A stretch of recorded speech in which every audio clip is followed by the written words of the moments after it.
भाजपमध्ये प्रवेश केल्यानंतर काही वादातीत परिस्थिती निर्माण झाली होती, परंतु त्याकडे लक्ष न देता तुम्ही तुमच्या कामावर फोकस केला. मग ग्रामपंचायत काळात तुम्ही सरपंच पद पण तुमच्या घरी होतं, उपसरपंच पद पण तुमच्या घरी होतं. तसं गाव छोटं असलं तरी ग्रामपंचायतच्या माध्यमातून तुम्हाला काय काम करण्याचा अनुभव आला? एक काळ असा होता की मला ग्रामपंचायतची पायरी मी चढेल की नाही असं मला एक वेळ वाटत होतं.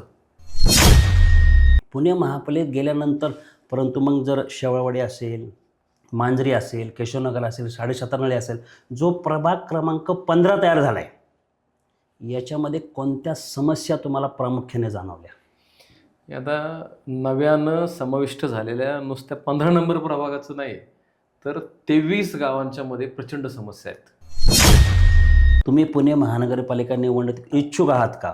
मग तुम्ही पत्नीसाठी इच्छुक आहात, स्वतः इच्छुक आहात आणि उमेदवारीचा दावा तुम्ही पक्षाकडे केला आहे का? हो, पुणे महानगरपालिकेची निवडणूक लागलेली आहे. राज्यामध्ये निवडणुका लागल्यात. कालच त्याची आचारसंहिता जाहीर झालेली आहे आणि स्वाभाविक मी स्वतः त्या ठिकाणी पक्षाकडे मागणी केलेली आहे. माझ्या पत्नीने त्या ठिकाणी मागणी केलेली आहे.